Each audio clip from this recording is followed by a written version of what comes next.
On today's show, SGA, Wemby, the two superstars gave us a double overtime thriller in OKC. And the Pistons season may be done, but there are plenty of reasons for hope in Detroit.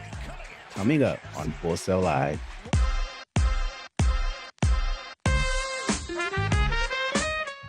Welcome to Full Sail Live. I'm Bryce Batchelder. And I'm Ed Blair. Ed, what do they say about Texas? Everything's bigger in Texas. That's right, and the Spurs center Victor Wembanyama had a Texas-sized stat line in an instant classic against the Thunder. Game 1 of the Western Conference Finals, the Thunder are riding a 9-game playoff win streak dating back to last year's finals. In the fourth quarter, Victor Wembanyama, turning all sorts of ways, gets the bucket. Spurs up 10. The thing about playing the defending champs, though, is that they are never out of it. 2 minutes to go, trailing by 2. Not anymore. Alex Caruso with the 3 gives the Thunder a 1-point lead. Caruso scored 31 points off the bench, Thunder's leading scorer. 16 seconds, tied at 99. Wemby, with the right hand, puts the Spurs up 2. 9 seconds to go. Get the ball to the reigning two-time MVP. Shai Gilgeous-Alexander ties the game at 101. He finished with 24 points. We are heading to overtime. 30 seconds to go in OT. Victor Wembanyama, a 32-foot three-pointer to tie the game at 108. That's Steph Curry range, but from a guy who's like a foot and a half taller. It's the 6th game won in NBA history to head to double overtime. 4 minutes to go. Wemby with the right hand. Spurs up 2. 1 minute to go now. Back to Wemby. Spurs up 3. Gets the foul. He loved that play. 24 seconds. Back to Wemby. You guys picking up a theme here? Spurs up 6. Wemby taking over.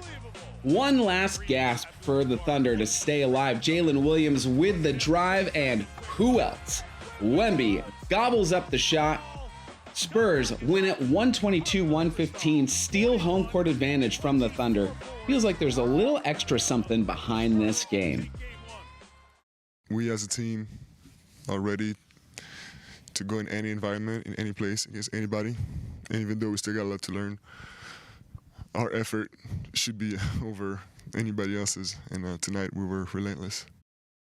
Wemby becomes the youngest player with at least 41 points and 24 rebounds in a playoff game. He passes Kareem, who had 46 and 25 in 1970. Last year, Detroit arrived. This year, Detroit leveled up, going from playoff hopeful to championship contender. The Pistons season came to an end Sunday night after 7 games of the conference semifinals. Donovan Mitchell and Jarrett Allen combined for 49 points. The Pistons only shot 35% as the Cavs advanced. Still, the Pistons wrap up a 60-win season to signal the rebuild is over. Here's a look back at the season.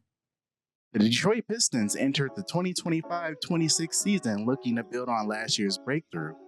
And by season's end, they had established themselves as one of the NBA's top teams. Detroit finished the regular season 60-22, earning the number 1 seed in the Eastern Conference after a dominant year that featured a 15-2 start.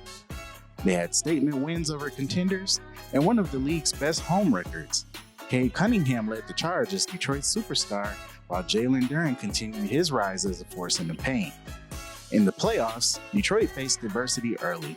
After falling behind 3-1 in the first round against Orlando, the Pistons responded with 3 straight wins capped by a dominant Game 7 victory to advance.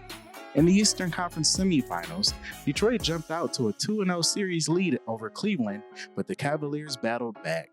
The Pistons forced the Game 7, but their season ended in a 125-94 loss, falling 1 short of the Eastern Conference Finals. We had a great year. We grew a lot, grew from last year. That was the whole goal of this season, was to grow and become a better team than last year. And we did that. Obviously disappointing series right here. Fell short of, doing enough of the right things to win the series. A 60-win season, a playoff comeback, a young superstar leading the way. The Detroit Pistons didn't just arrive this year. They may be the best team of the future in the NBA. Ed, you're a Pistons fan. They had a great year. I'm a Magic fan. Our two teams just had a great playoff series. Bigger picture, this season and beyond, how do they stack up with each other? If we're talking about who had the better season, I'm going with Detroit. The Pistons won 60 games, grabbed the number 1 seed in the East, came back from a 3-1 deficit against Orlando, and pushed all the way to Game 7 in the conference semifinals. That's a team that took a major leap. Hey, you can't argue with the results, though put some respect on that name. The Magic did only win 45 games, but they also haven't been healthy in 2 years. At full strength, I think they can be the better team. Their starters only played 11 games together this season, and 3 of those 11 were the 3 they won against Detroit. They didn't close because Franz Wagner got hurt. But that's the difference. Detroit did close. So better season, Detroit. Better outlook next year, Detroit. Orlando. That's all for this edition of Full Sail Live. I'm Ed Blair. And I'm Bryce Batchelder. For us and everyone behind the scenes, thanks for watching. See you next time.